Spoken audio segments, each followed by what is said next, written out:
Mesdames, Messieurs, bonsoir et bienvenue dans ce 19h.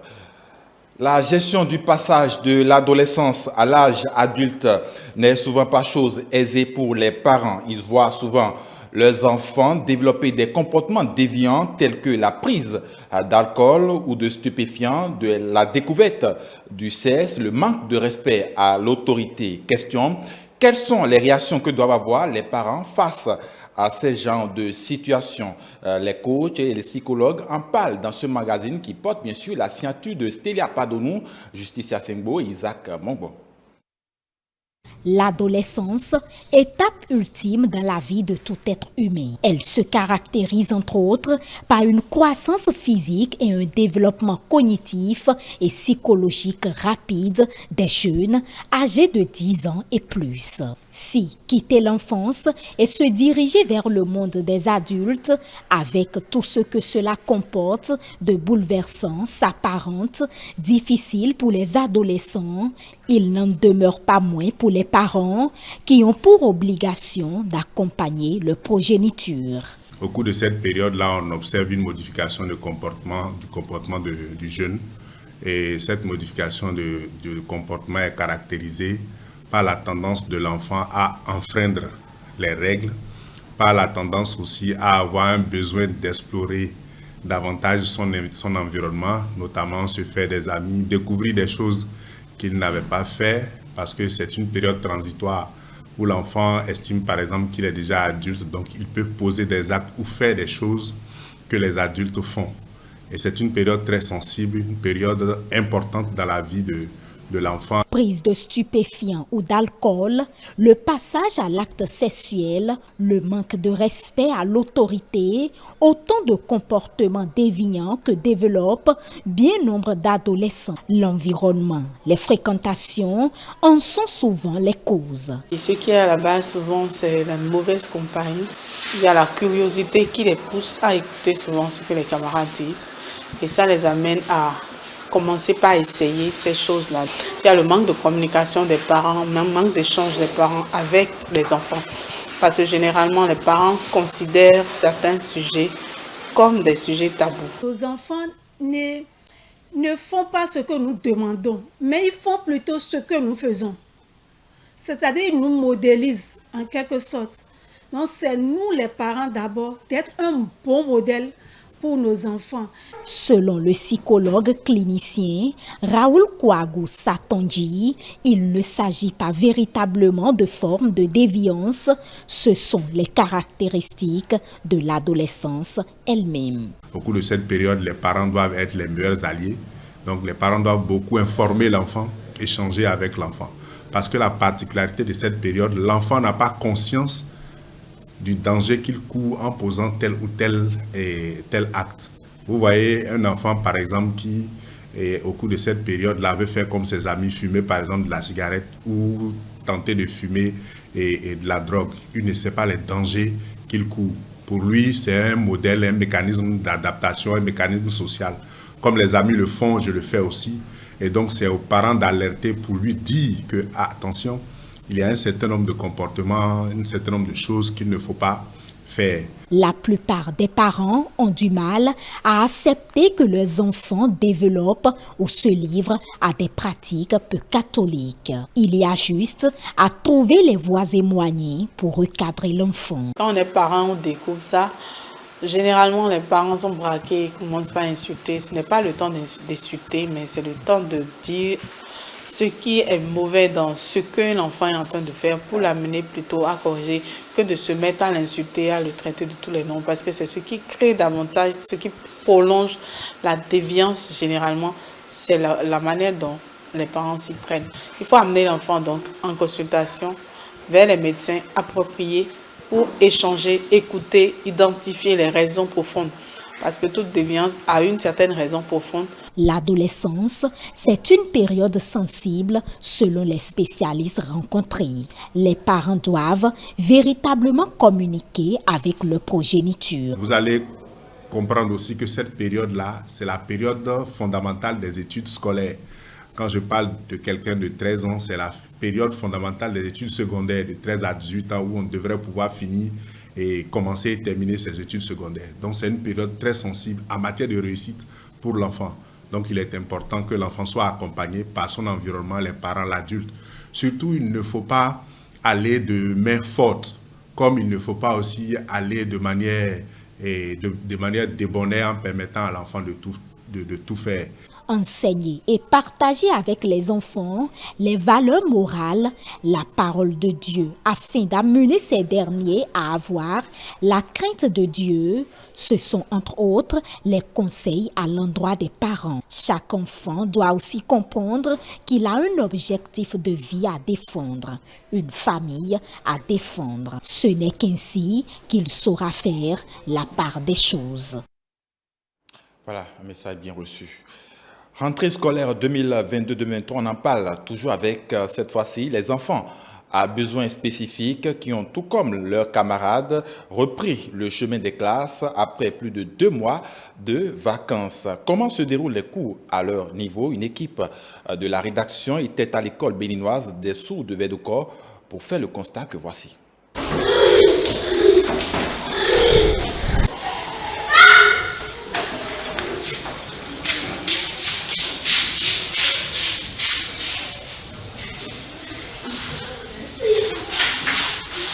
À l'intérieur de cette classe de CP, un silence y règne.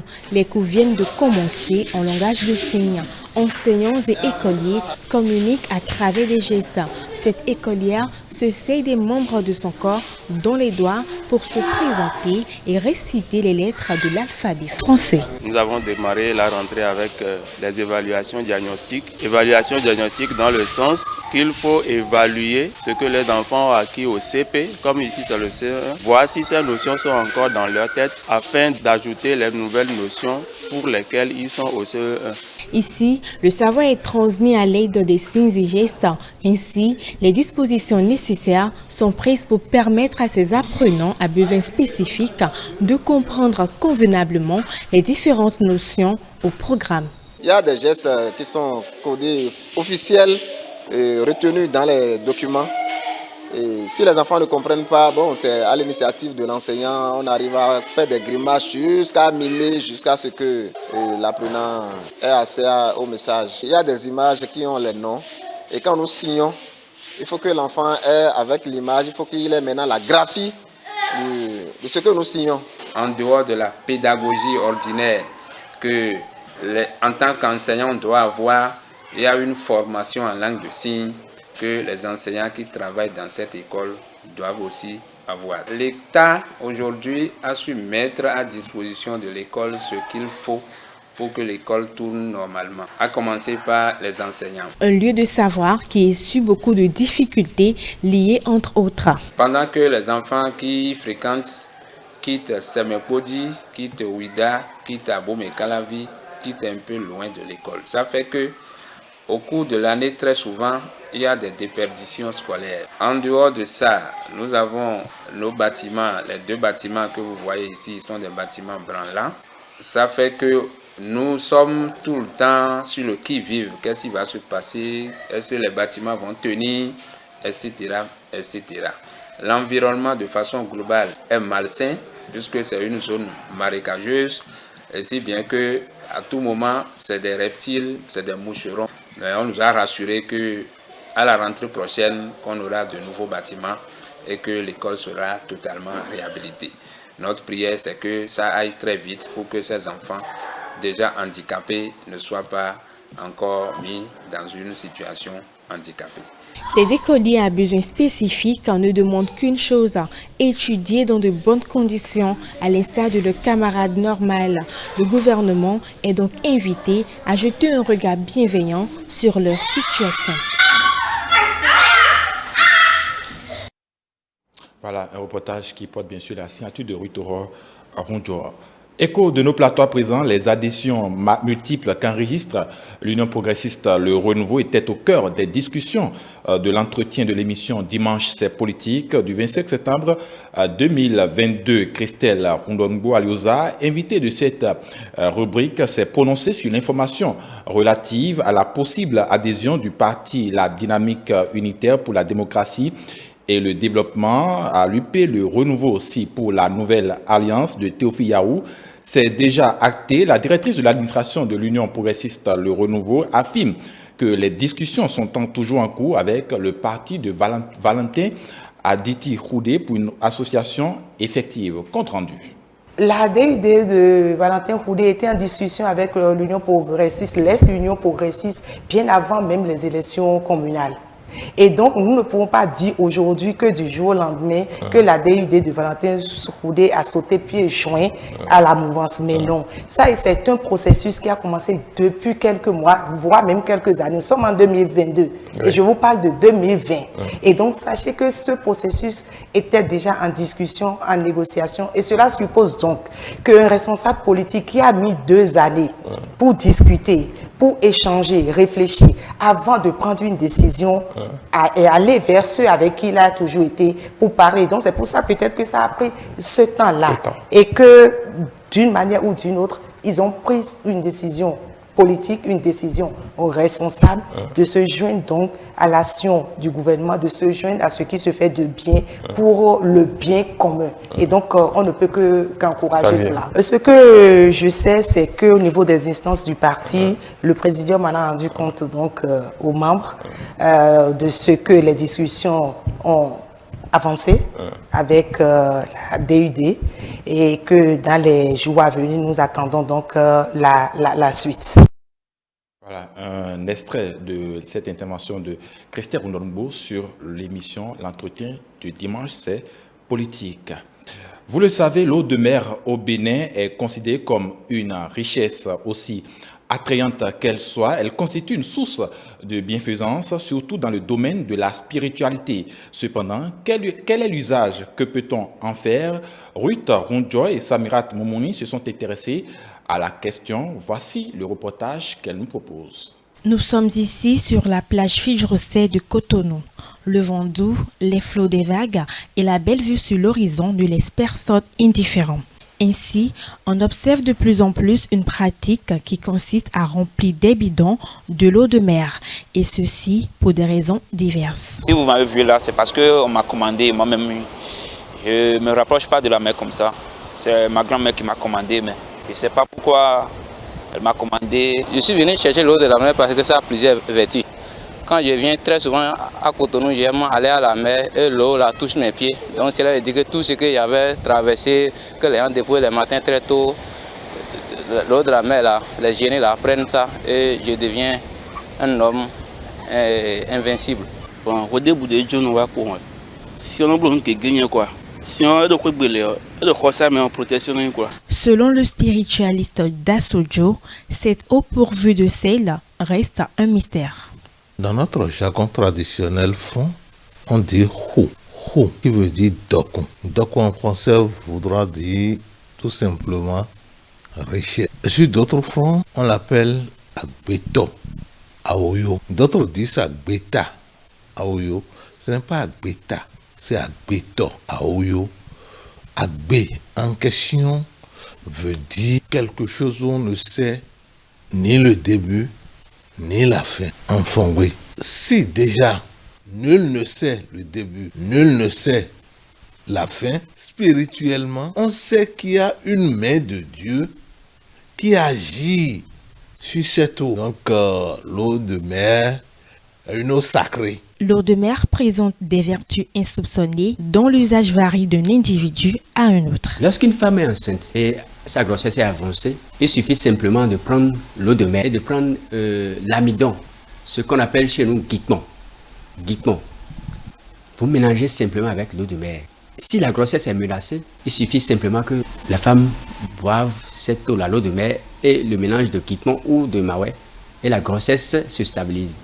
Ces richesses dont regorge la mer, il y en a qui sont pour les guérisons, il y en a qui sont pour la richesse, il y en a qui sont pour la purification. Alors, ceux qui sont dans le besoin de guérir des maladies, d'être guéris par des maladies que nous appelons azombudo en Fongwe, ils se servent de l'eau de mer pour détruire les malédictions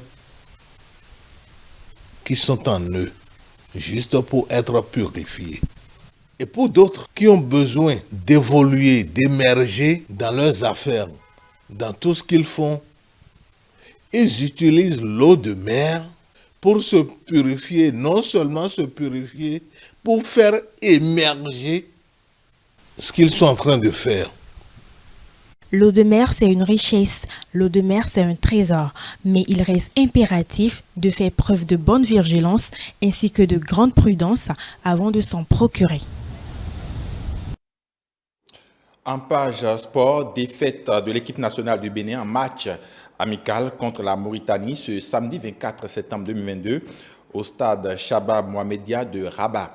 Cette confrontation qui s'inscrit dans le cadre des matchs amicaux de la FIFA du mois de septembre s'est soldée par un score de 1-0 en faveur des Mauritaniens. Un but signé bien sûr par Boubacar Kamara. Le compte rendu, lui, porte plutôt la signature de Moucharaf Soumanou. Double défaite enregistrée lors des éliminatoires de la CAN Côte d'Ivoire 2024 face au Sénégal et à la Mozambique. Le 11 national, aujourd'hui connu sous l'appellation Guépard du Bénin, s'incline 1-0 devant les Mourabitounes. Dans un match âprement disputé qui a vu les deux équipes se procurer beaucoup d'occasions, c'est finalement les poulains du coach Amir Abdou qui vont se montrer plus réalistes en scorant l'unique but de la partie. Profitant d'une mauvaise relance du gardien béninois Saturnin Alagbé, Aboubacar Kamara punit les Guépards à la 27e minute de jeu.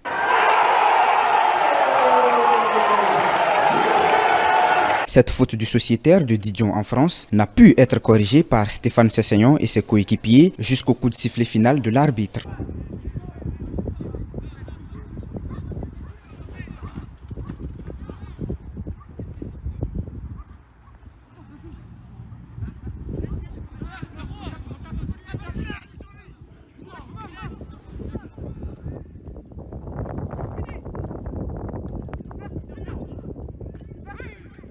Une défaite à vite conjuguée au passé pour Moussa Latoundji et ses poulains avant la dernière sortie amicale face au Barea de Madagascar. Une rencontre qui va se disputer le mardi 27 septembre, toujours en terre marocaine. En page inter, ce 25 septembre marquait la journée internationale des sourds qui tombe le dernier dimanche de septembre afin de sensibiliser la population à défendre les droits et les intérêts des personnes malentendantes. En Chine, il y a près de 30 millions de personnes qui vivent avec ce handicap et les entreprises technologiques du pays interviennent pour aider ceux qui en ont besoin. Reportage avec nos confrères de CGTN.